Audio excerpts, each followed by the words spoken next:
अमल अपने अम्मी अब्बू के साथ एक छोटे से घर में रहा करती थी। अमल के अब्बू एक फैक्ट्री में मुलाजिम थे और अमल की अम्मी भी सिलाई का काम किया करती थी। अमल अपने घर के साथ स्कूल में पढ़ती थी। वो एक ज़हीन और मेहनती बच्ची थी। स्कूल के सारे टीचर भी उसको बहुत पसंद करते थे। एक दिन अमल की क्लास में प्रिंसिपल आती हैं। वो एक अनाउंसमेंट करती हैं और कहती हैं, बच्चों अगले हफ्ते आपकी क्लास में एक स्कूल ट्रिप होगा जो कि पढ़ाई से मुतालिक है। इस स्कूल ट्रिप का नाम भी रिसर्च ट्रिप है। आप बच्चों को डिफरेंट तरह के म्यूजियम और लैब में लेके जाया जाएगा, इसलिए आप सबको इसके लिए 2000 रुपए जमा करवाने होंगे। सब बच्चे ये सुनकर खुश हो जाते हैं कि स्कूल से ट्रिप जा रहा है, लेकिन अमल ये सुनकर परेशान हो जाती है कि 2000 रुपए वो कहाँ से अरेंज करेगी, क्योंकि वो जानती थी कि महीने का आखिर है और अब्बू की सैलरी आने में अभी बहुत टाइम है।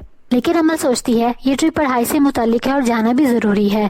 अमल सारा दिन स्कूल में यही सोचती रहती है। छुट्टी होने पर अमल अपनी किसी सहेली के साथ कोई बात नहीं करती और चुपचाप घर वापस आ जाती है। अमल घर आकर यूनिफॉर्म चेंज करती है और चुपचाप एक कोने में बैठ जाती है। उसकी अम्मी उसे खाने के लिए बुलाती हैं, लेकिन अमल खाना खाने से इनकार कर देती है। थोड़ी देर बाद वो अमल के पास आती हैं और पूछती हैं, बेटा क्या हुआ, इतनी गहरी सोच में क्यों गुम हो? आज तुम खाना खाने के लिए नहीं आई? अम्मी मुझे भूख नहीं है। तुम्हारे चेहरे से साफ दिखाई दे रहा है कि तुम किसी वजह से परेशान हो। क्या तुम्हारे स्कूल में कोई बात हुई है? अम्मी स्कूल का एक ट्रिप जा रहा है जो कि पढ़ाई से मुतालिक है और मेरा जाना भी जरूरी है, लेकिन उसके लिए 2000 रुपए चाहिए।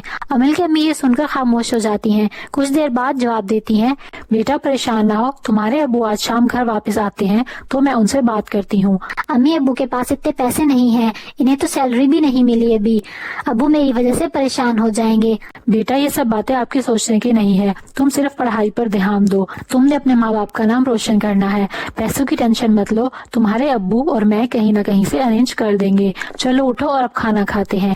अमल ये सुनकर खुश हो जाती है। अमल और उसकी अम्मी दोनों खाना खाने लगते हैं। शाम होते ही अमल के अब्बू घर आ जाते हैं। वो अमल से कहते हैं, बेटा मुझे पानी पिला दो, आज फैक्ट्री में काम बहुत ज्यादा होने की वजह से थक गया हूँ। अमल उनको पानी देती है। इतने में अमल की अम्मी भी वहाँ जाती है। वो कहती हैं, अगले हफ्ते अमल के स्कूल का ट्रिप जा रहा है जो कि पढ़ाई के मुतालिक है और उसे इसके लिए 2000 रुपए चाहिए। अमल के अब्बू पहले तो ये सुनकर सोचने लगते हैं, फिर मुस्कुराकर जवाब देते हैं, ठीक है, कल आपको पैसे दे दूंगा और अमल स्कूल ले जाएगी। अमल ये सुनकर खुश हो जाती है और अपने कमरे में जाकर पढ़ाई करने लगती है। अमल के अब्बू अमल से काफी प्यार करते थे। वो उसकी हर छोटी छोटी ख्वाहिश पूरी करते थे। अमल के अब्बू एक रहमदिल और नेक इंसान थे। वो हमेशा अपने से गरीब लोगों की मदद करते थे। एक दिन अमल की अम्मी अमल के अब्बू से कहती हैं, आज घर वापस आते हुए खाने के लिए कुछ फ्रूट्स ले आइएगा, काफी दिन हो गए हैं घर में फ्रूट नहीं आए। अमल भी वीक होती जा रही है। वो कहते हैं, ठीक है मैं ले आऊंगा। वापसी पर रास्ते में उन्हें एक बूढ़ी औरत दिखाई देती है। वो बहुत गरीब और कमजोर नजर आ रही होती है। अमल के अब्बू उस बूढ़ी औरत के पास जाते हैं और कहते हैं, आपको क्या हुआ है? क्या आपको कुछ खाने के लिए चाहिए? काफी दिनों से भूखी लग रही हैं। हाँ मैं बहुत भूखी हूँ, मुझे ये फ्रूट्स दे दो। वो अपने सारे फ्रूट्स उस बूढ़ी औरत को दे देते हैं और खुद खाली हाथ घर आ जाते हैं। अमल की अम्मी पूछती है, आप अपने साथ फ्रूट्स क्यों नहीं लेकर आए? मैं लेकर आ रहा था, लेकिन मुझे रास्ते में एक औरत दिखाई दी, वो बहुत भूखी थी तो मैंने वो फ्रूट्स उसको दे दिए। गरीबों की मदद करनी चाहिए, आप तो जानती ही हैं। दूसरी तरफ अमल अपने स्कूल के साथ ट्रिप पर चली जाती है। वो बहुत खुश होती है। लैब्स में अलग अलग तरह की चीजें देख रही होती है। वो अपने साथ एक डायरी भी लेकर आती है और चीजों को नोट कर रही होती है। वो इस स्कूल ट्रिप से बहुत कुछ सीख रही होती है। शाम होने पर अमल घर वापस आ जाती है और अम्मी अब्बू को सारे कहानी बताती है कि उसने क्या क्या देखा। अमल को पढ़ाई के साथ स्पोर्ट्स का भी बहुत शौक था। स्कूल में स्पोर्ट्स गाला भी होने वाला था। वो उसमें हिस्सा लेती रहती थी। एक दिन उसके स्कूल में शहर से एक टीम आती है और वो अनाउंस करती है कि शहर के बड़े स्कूलों के साथ आपके स्कूल को भी स्पोर्ट्स गाला में शामिल किया जाएगा। जो जो बच्चा हिस्सा लेना चाहता है वो अपना नाम लिखवा दे। सभी बच्चे अपना अपना नाम लिखवा देते हैं। अमल भी साइकिल रेस के लिए अपना नाम लिखवा देती है। नाम लिखवाने के बाद वो सोचती है कि साइकिल कहाँ से अरेंज होगी, मेरे पास तो साइकिल ही नहीं है। अमल जैसे ही घर पहुंचती है तो अम्मी अब्बू को स्कूल में होने वाली साइकिल रेस के बारे में बताती है। अमल के अब्बू कहते हैं, तुम परेशान ना हो, मैं कुछ देखता हूँ। वो बाजार जाकर साइकिल की प्राइस पता करते हैं जो कि बहुत महंगी होती है। वो ये प्राइस सुनकर परेशान हो जाते हैं। अभी बाजार में पैदल चल रहे होते हैं कि उनकी नजर एक बच्चे पर उसकी माँ पर पड़ती है। वो बच्चा बहुत छोटा होता है और रोड के दरमियान में खड़ा होता है। दूसरी तरफ काफी तेज गाड़ी आ रही होती है। अमल के अब्बू जल्दी से आगे जाकर उस बच्चे को साइड पर करते हैं और वो गाड़ी इस तरह गुजर जाती है। उस बच्चे की माँ डर जाती है और कहती है, भाई साहब आपका बहुत शुक्रिया, आपने मेरे बच्चे की जान बचाई। अगर आप टाइम पर ना आते तो इसकी जान चली जाती। इसमें शुक्रिया की कोई बात नहीं है, हमें सबकी मदद करनी चाहिए, ये हमारा अखलाकी फर्ज है। वो औरत कहती है, आप मुझे काफी परेशान नजर आ रहे हैं, क्या बात है? मेरी बेटी के स्कूल में साइकिल रेस है और इस कंपटीशन के लिए उसे साइकिल की जरूरत है, लेकिन यहाँ पर प्राइसेस बहुत ज्यादा हैं, मैं खरीद नहीं सकता।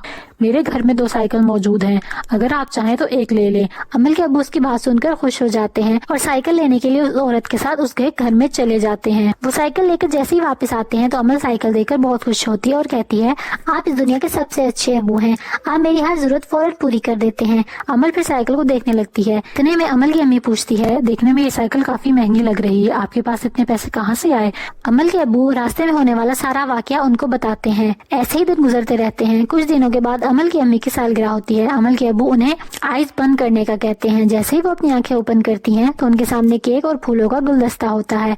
वो कहती हैं, इसकी क्या जरूरत थी, आपने इस पर कितना ज्यादा खर्चा कर दिया होगा, मुझे आप दोनों की जरूरियात पूरी करना बहुत अच्छा लगता है। अमल की अम्मी कहती हैं, अभी अमल की फीस भी देनी है और घर का किराया भी बढ़ाने का कह रहा है मालिक मकान। वो कहते हैं, आओ मिलकर केक खाते हैं, कुछ न कुछ हो जाएगा। ऐसे ही दिन गुजरते रहते हैं।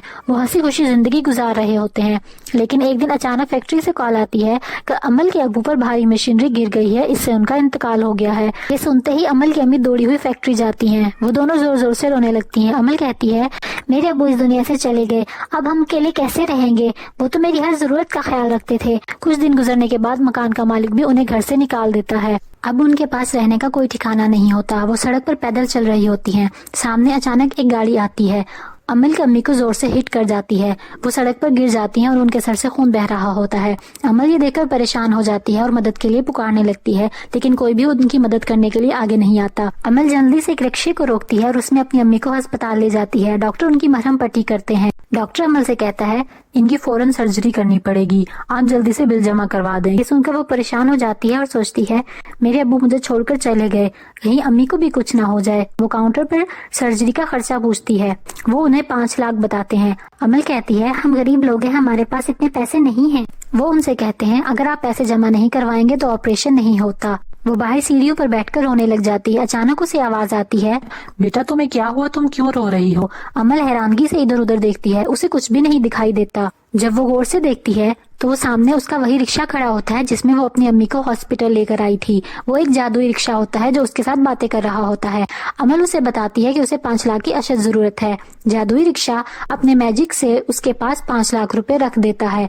अमल वो फीस जमा करवा देती है और उसकी अम्मी का ऑपरेशन हो जाता है। अमल उस जादुई रिक्शे का बहुत शुक्रिया अदा करती है। वो जादुई रिक्शा लेकर अपने घर पे आ जाती है। वो जादुई रिक्शा उनको एक नया सा घर भी बना कर देता है और इस तरह वो लोग हंसी खुशी जिंदगी गुजारने लगते हैं।